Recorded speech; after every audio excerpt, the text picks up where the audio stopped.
Welcome to గరం గరం బెజవాడ రుచుల్లో. ఈరోజు నేనేం చేస్తున్నానంటే అండి, కూరగాయలు అయితే ఏమీ కనిపించలేదు. సో ఈరోజు ఇంట్లో కూరగాయలు ఏమి లేవు, కానీ ఫ్రిడ్జ్లో చూస్తే కొంచెం బీన్స్ ఉన్నాయండి. అలాగే ఒక్క బంగాళదుంప ఉంది. సో దాన్ని సన్న సన్నగా పీసులుగా కట్ చేసుకున్నాను. అలాగే కొంచెం ములక్కాయ ముక్కలు ఉన్నాయండి, చూడండి. 3 పచ్చిమిర్చి. వీటితోనే నేను కర్రీ చేస్తున్నానండి. ఎలా చేయాలో చూద్దాము. ముందుగా స్టవ్ వెలిగించి కళాయి పెట్టుకొని తగినంత ఆయిల్ వేసుకుందామండి. ఆయిల్ హీట్ ఎక్కింది కదండి, సన్నగా కట్ చేసి పెట్టుకున్న 2 ఉల్లిపాయలండి, అలాగే కొంచెం కరివేపాకు.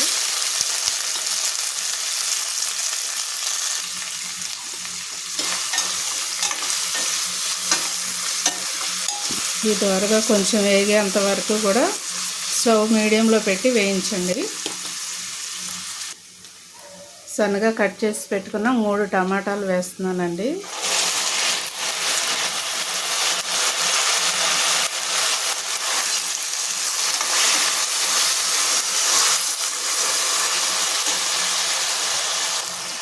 సో దీనిలోనే తగినంత పసుపు వేస్తున్నానండి. నేను ఒక 1/2 స్పూన్ పసుపు వేసుకోండి. అలాగే కొంచెం సాల్ట్ కూడా వేసేస్తున్నానండి. సాల్ట్ తగినంత వేసుకోండి, మళ్ళీ అయినా వేసుకోవచ్చు, తర్వాత అయినా వేసుకోవచ్చు అండి.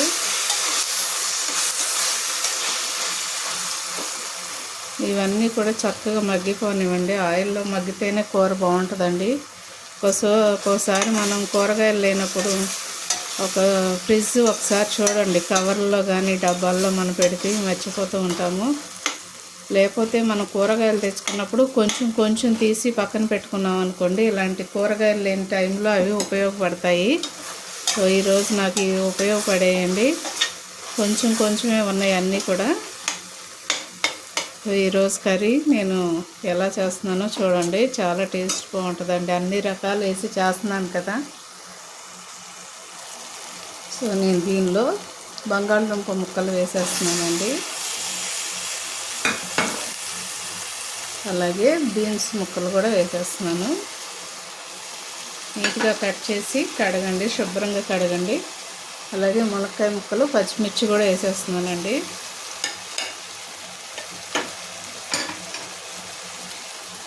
చూడండి, ఇవన్నీ కూడా ఒకసారి కలిపేసుకుందాము.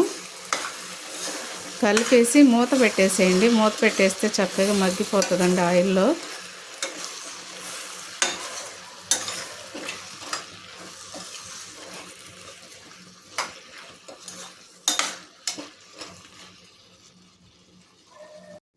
చూద్దామండి, ఒకసారి మూత తీసి ఎలా ఉందో.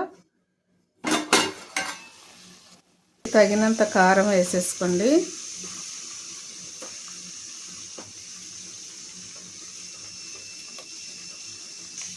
ఒకసారి కలుపుకుందాం.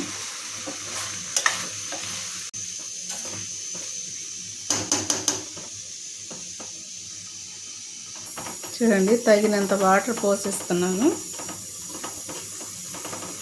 ఎందుకంటే కొంచెం మునక్కాయ కూడా ఉడకాలి కదండి, దుంప కూడా ఉడకాలి, కొంచెం వాటర్ ఎక్కువే పడతాయి. ఇంత పోస్తే సరిపోతాయండి. చూడండి, కొంచెం చింతపండు పులుసు కూడా వేసేస్తున్నానండి. ఎక్కువ అక్కర్లేదు దీనికి, కొంచెం వేస్తే సరిపోద్ది. సో ఇప్పుడు మనం మూత పెట్టేసేయండి. కొంచెం బాగా ఉడికిపోద్ది చక్కగా. ఫుల్ పెట్టేసేయండి అండి. సగం ఉడికిన తర్వాత అప్పుడు మీడియంలో పెడదాం. చూడండి, కర్రీ ఎంత కలర్ఫుల్గా ఉందో, చాలా బాగుంటుందండి. కొంచెం కూరగాయలు ఎక్కువగా ఉన్నప్పుడు కొంచెం తీసి మనం పక్కన పెట్టుకున్నాం అనుకోండి, ఇలా మన కూరగాయలు లేనప్పుడు ఇలా కంగారు పడకుండా ఇలా చక్కగా చేసేసుకుని త్వరగా మనము లేట్ చేయకుండా వంట కూడా టైంకి అయిపోయిద్దండి. చూడండి, చాలా బాగుంటుందండి ఇది రైస్లోకి. నా దగ్గర 2 ఎగ్స్ ఉన్నాయండి, అవి కూడా వేసేస్తున్నాను.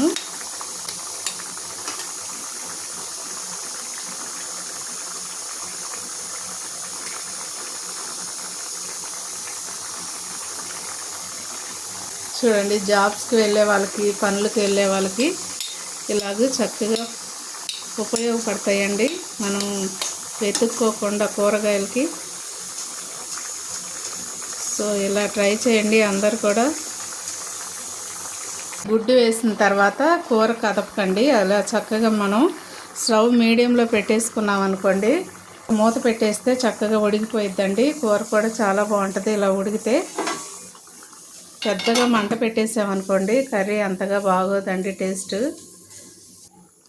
కొంచెం ఈ పులుసు తీసి గుడ్డు మీద ఇలా వేసేయండి, ఎందుకంటే ఈ వేడికి చక్కగా ఉడికిపోయిద్దండి.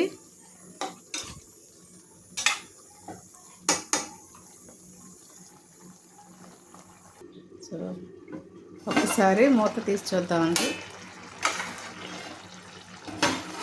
చూసారా చక్కగా ఉడికిపోయిందండి గుడ్డు కూడా.